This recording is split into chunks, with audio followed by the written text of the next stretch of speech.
Chapter number 2 sampling methods.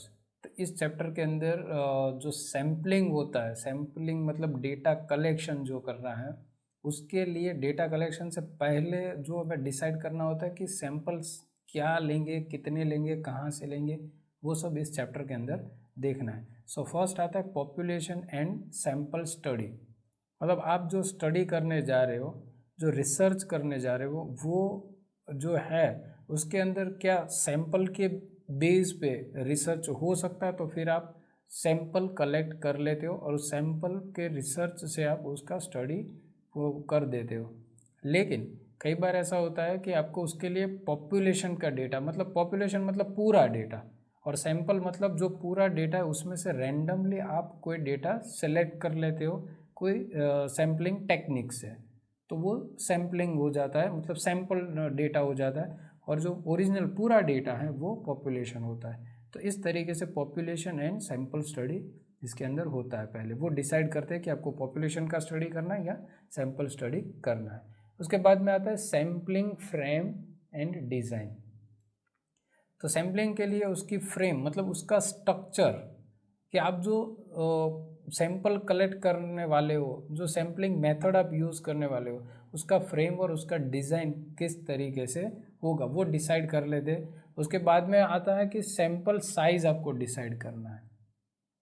Sample size मतलब आप वैसे 1000 सैंपल लेने वाले हो, लेकिन एक सैंपल के अंदर कितने सब सैंपल आप मतलब उसको कह सकते हो, तो वो होती है सैंपल साइज़। मतलब 100 सैंपल है, लेकिन एक सैंपल के अंदर आपने 10 सैंपल लिए हैं, वो सैंपल के लिए मतलब जैसे कि आपने 10 मोबाइल लिए है और उसके डिफेक्ट्स, नंबर ऑफ डिफेक्ट्स जो है वो आप फाइंड आउट करोगे, तो फर्स्ट मोबाइल है उसके अंदर 1 या 2 डिफेक्ट हो सकता है, फिर दूसरा मोबाइल है उसमें 4-5 डिफेक्ट्स हो सकते हैं, मतलब वो जो भी प्रॉब्लम्स है वो।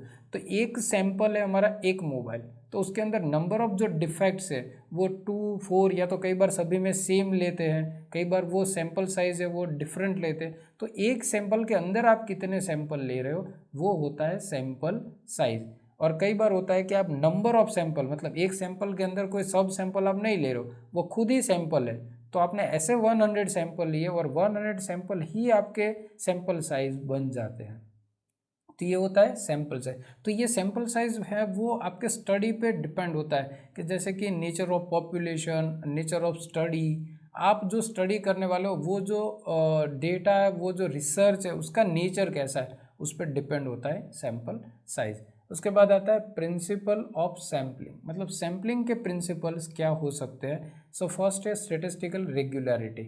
मतलब स्टैटिस्टिकल रेगुलरिटी इसके मतलब क्या हुआ कि यहाँ पर आप बहुत बड़ा लार्ज सैंपल का डेटा लेते हो, और लार्ज सैंपल का डेटा लेने से क्या होगा कि जितने ज़्यादा सैंपल उतना आपको एक्यूरेट रिजल्ट मिलता है। जैसे कि आप 20 सैंपल ले रहे हो और उसका जो रिज़ल्ट मिलेगा उसकी जगह पर आप 4 to 5 सैंपल लेंगे, तो उसका जो रिज़ल्ट होगा वो दोनों में वेरिएशन होगा। तो जितने ज़्यादा सैंपल्स उतना एक्यूरेट रिजल्ट होता है। तो मतलब स्टैटिस्टिकल रेगुलरिटी के अंदर यही समझा रहा है कि आप मैक्सिमम सैंपल्स ले रहे हो। लार्ज सैंपल, तो लार्ज सैंपल में भी वही कंसेप्ट है कि जितने ज़्यादा सैंपल्स उतना आपको मैक्सिमम सही रिजल्ट मिलता है। दूसरा ऑप्टिमाइजेशन। सो ऑप्टिमाइजेशन के अंदर क्या है कि जो डेटा कलेक्शन करना है, जो सैम्पलिंग आपको करना है, वो सैम्पलिंग के अंदर उसका ऑप्टिमाइजेशन क्या था, मतलब मिनिमम कॉस्ट पे आपको मैक्सिमम एफिशिएंसी मिल जाए, तो ये पर्पस से सैम्पलिंग होता है, तो वो है ऑप्टिमाइजेशन। वैलिडिटी, मतलब आप सैम्पलिंग कर रहे हो, वो सैम्पलिंग जब तक रिसर्च फिनिश हो जाए तब तक उसकी वैलिडिटी होनी चाहिए। ऐसा नहीं कि आज आपने सैंपल लिया और उस पर जो रिसर्च कर रहे हो, तो आप जब रिसर्च का पब्लिश करो या तो रिसर्च फिनिश हो जाए तब वो जो डेटा है उसका जो रिज़ल्ट है वो पूरा चेंज हो जाए, तो मतलब आपको लेटेस्ट रिजल्ट कभी नहीं मिल सकता। मतलब इस तरह के आपके जो सैम्पलिंग है, मतलब जो सैंपल्स है उसकी वैलिडिटी मैक्सिमम होनी चाहिए, लॉन्ग टाइम के लिए होनी चाहिए। तो ये होता है। इसके आगे देखते हैं नेक्स्ट टॉपिक। नेक्स्ट सैम्पलिंग जो है उसका क्लासिफिकेशन, मतलब जो सैम्पलिंग मेथड्स है उसके क्लासिफिकेशन मेन दो है, non probability sampling and probability sampling.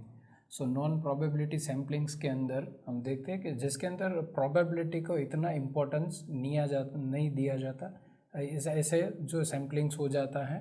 फिर प्रोबेबिलिटी सैम्पलिंग मतलब जिसके अंदर प्रोबेबिलिटी को इम्पोर्टेंस दिया जाता है। सो नॉन प्रोबेबिलिटी के अंदर फर्स्ट आता है कि कन्वीनियंस सैम्पलिंग, कि इसके अंदर क्या होता है कि जो रिसर्चर्स है वो अपने कन्वीनियंस के अकॉर्डिंग सैंपल्स ले लेता है, उसको जो ईजी लगता है या तो उसको जो कन्वीनियंट है ऐसे सैंपल सिलेक्ट कर लेता है। तो ये कन्वीनियंस सैम्पलिंग मेथड है जो सबसे ईजी और सिंपल है।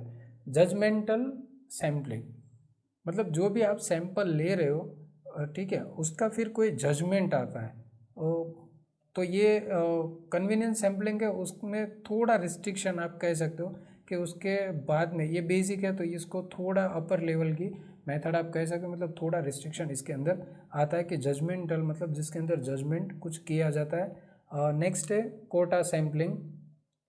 कोटा सैम्पलिंग मतलब उसका दूसरा नाम दे सकते हैं कि 2 स्टेज जजमेंटल सैम्पलिंग, मतलब जो जजमेंटल सैम्पलिंग हुआ है उसके अंदर जो सैंपल्स मिले उसको भी फिर से एक सैंपल्स में मतलब सब सैंपल में उसको डिवाइड कर दिया जाए, तो वो हो गया कोटा सैम्पलिंग। नेक्स्ट आता है स्नोबॉल सैम्पलिंग।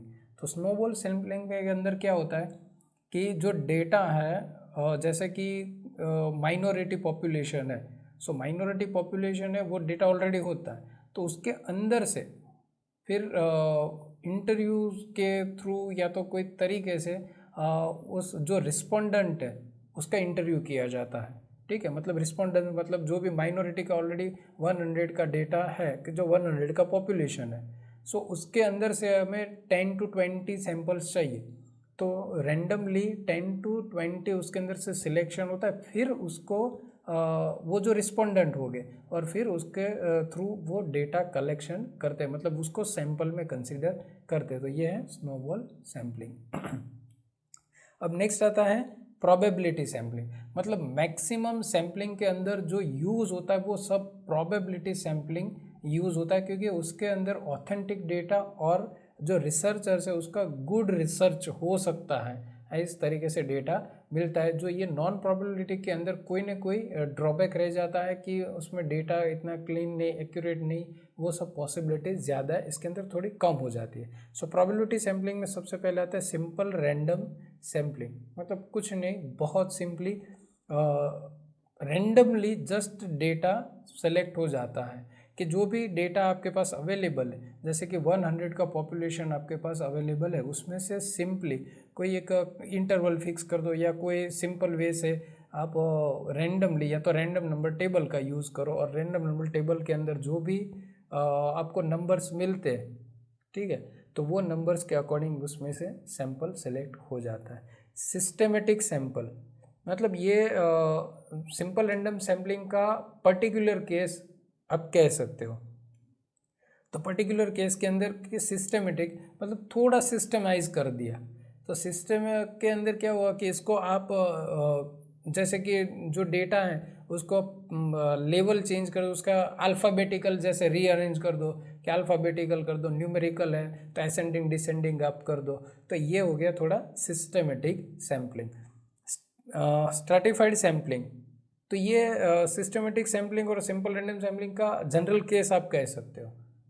सो स्ट्रैटिफाइड सैम्पलिंग के अंदर क्या होगा कि अब यहाँ पर आप अल्फ़ाबेटिकल या न्यूमेरिकल जो भी था वो कर दिया, उसके उससे भी थोड़ा उसको स्ट्रैटिफाइड मतलब जो कोई भी डेटा है, यहाँ पर स्ट्रेटा वर्ड यूज़ होता है, तो स्ट्रेटा का मतलब है कि कॉलम, तो अब कोई भी डेटा जो है वो हिट्रोजीनियस डेटा जो मिक्स डेटा है उसको थोड़ा होमोजीनियस में कर दो और फिर उसके अंदर से आप सैंपल सेलेक्ट करो, तो वो स्ट्रेटिफाइड सैम्पलिंग होता है। उसके फार्मूलाज भी मैथमेटिकल फार्मूलाज भी आते हैं।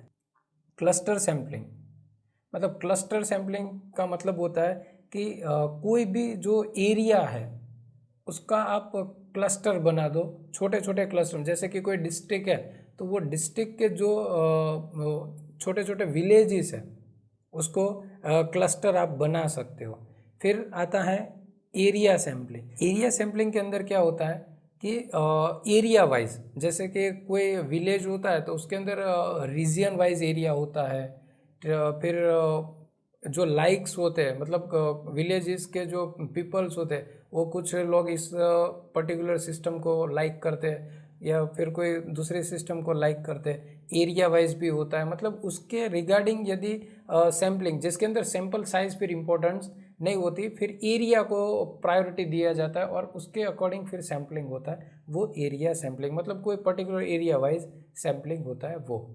मल्टी स्टेज सैम्पलिंग, तो ये जो एरिया वाइज सैम्पलिंग है वो particular case of cluster sampling आप कह सकते हो। और ये जो मल्टी स्टेज सैम्पलिंग है वो इसका जनरल फॉर्म है, क्लस्टर सैम्पलिंग का जनरल फॉर्म। मल्टी स्टेज मतलब उसका जो नाम है वहाँ पर ही समझा रहा है कि मल्टी से एक से ज़्यादा स्टेज है। तो क्लस्टर सैम्पलिंग में आपने क्या कर दिया कि जो डिस्ट्रिक्ट है, डिस्ट्रिक्ट को डिवाइड कर दिया, तालुका में तालुका को डिवाइड कर दिया, फिर विलेजेस में।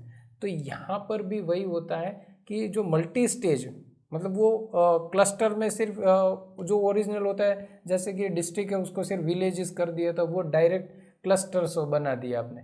लेकिन one by one, step by step, stage by stage यदि आप सैम्पलिंग ले रहे हो, पहले डिस्ट्रिक्ट का, फिर तालुका का, फिर नेक्स्ट आप विलेजेस का ले रहे हो, स्टेज बाय स्टेज, तो ये मल्टी स्टेज, एक से ज़्यादा स्टेज पे ले रहे हो, मतलब ये क्लस्टर सैम्पलिंग का जनरल फॉर्म हो जाता है। Sampling with probability proportion to size, तो यहाँ पर ऐसा बताते हैं कि सैम्पलिंग साइज जो है वो प्रोबेबिलिटी प्रोपोर्शन टू साइज, तो साइज के अकॉर्डिंग कोई भी जो है उसको स्ट्रेटिफाइड, या तो उसको डिवाइड किया, उसके क्लस्टर बनाए जाते हैं, या तो उसके एरिया बनाए जाते हैं, मल्टी स्टेज लिया जाता है, ये सब कुछ इसके अंदर होता है। लेकिन लास्ट में प्रायोरिटी और फोकस किया जाता है साइज पे, सैंपल साइज जो होती है, कि जैसे कि आप कोई विलेज है तो उसके अंदर जो 2000 की पॉपुलेशन है, तब उसको सेम सैंपल साइज में डिवाइड कर दो, 500 500 500 500, तो 4 पार्ट्स आपने कर दी। तो अप्रोक्स उसके अकॉर्डिंग फिर आप क्लस्टर बनाओगे या उसके एरिया करोगे, उसको इस तरीके से इक्वल में सैंपल साइज में उसको डिवाइड कर दो।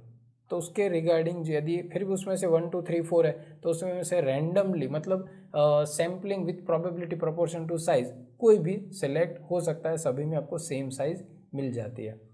सीक्वेंशियल सैम्पलिंग, तो सीक्वेंशियल सैम्पलिंग में क्या होता है कि हर एक स्टेज पे जो सैम्पलिंग होता है उसका कैलकुलेशन वहीं पर हो जाता है, फिर नेक्स्ट स्टेज पे कैलकुलेशन होता है। तो स्टेज बाय स्टेज जब वहाँ पर कैलकुलेशन हो जाता है, फिर उसके अकॉर्डिंग सैम्पलिंग होता है, तो वो है sequential sampling. So probability sampling के अंदर बहुत सारे सैम्पलिंग्स होते हैं, लेकिन एक दूसरे के रिलेटेड जस्ट सब सैम्पलिंग्स होते हैं। अब आता है एरर्स इन सैम्पलिंग, तो ये जो सैम्पलिंग करते हैं, सैम्पलिंग मतलब कि डेटा कलेक्शन करते हैं, उसमें बहुत सारे एरर्स मिल सकते हैं। तो उसमें भी 2 टाइप्स है, sampling errors and non sampling errors. तो आप ऐसा समझ सकते हो कि सैम्पलिंग एरर मतलब जब भी आप सैंपल ले रहे हो तो अननोइंगली, मतलब कि जो सैंपल कलेक्शन करता है उस पर्सन को कुछ पता नहीं होता, और अननोइंगली मतलब उसको जान नहीं है, उसको पहचान नहीं है, और उसके के बिहाफ में कोई गलती हो जाती है और उसकी वजह से वो जो सैम्पलिंग में एरर आता है। फिर नॉन सैम्पलिंग एरर्स मतलब ये ह्यूमन एरर आप कह सकते हो, ह्यूमन एरर आप कह सकते हो इसको। तो सैम्पलिंग एरर के अंदर क्या होता है कि जो सैंपल सिलेक्ट करता है, जो डेटा कलेक्शन करता है, उसकी कोई टेक्निकल फॉल्ट, या तो उसको नॉलेज कम है उसकी वजह से, या तो उसको रूल्स पता नहीं है, वो सब के रीज़न से उसमें डेटा में वेरिएशन आता है, जो सैंपल कलेक्शन होते हैं उसमें वेरिएशन आता है, और उसका इफेक्ट होता है फिर रिजल्ट पे। तो इस टाइप का जो एरर है वो सैम्पलिंग एरर होता है। नॉन सैम्पलिंग एरर मतलब आप सिंपल समझ लो कि ह्यूमन एरर। तो ह्यूमन एरर कैसे होता है कि 2 इन्वेस्टिगेटर है और 2 पर्सन है, वो 1 बाय 1 सेम एरिया में से यदि वो डेटा कलेक्ट करते, सैम्पलिंग करते, फिर भी दोनों के सैंपल में वेरिएशन आता है, तो ये ह्यूमन एरर है। मतलब दोनों के स्किल के रीज़न से, या तो बहुत सारे ऐसे रीजंस है जिसकी वजह से दोनों इन्वेस्टिगेटर जो है वो दोनों के डेटा कलेक्शन में वेरिएशन आया, वरना एरिया सेम था, रूल सेम थे, सैम्पलिंग टेक्निक सेम थी, फिर भी उसमें वेरिएशन आया। तो इस टाइप का वेरिएशन जो है वो नॉन सैम्पलिंग एरर कह सकते हैं। तो ये पूरा सैम्पलिंग का चैप्टर था। सो अब हम देखते हैं नेक्स्ट चैप्टर नंबर 3।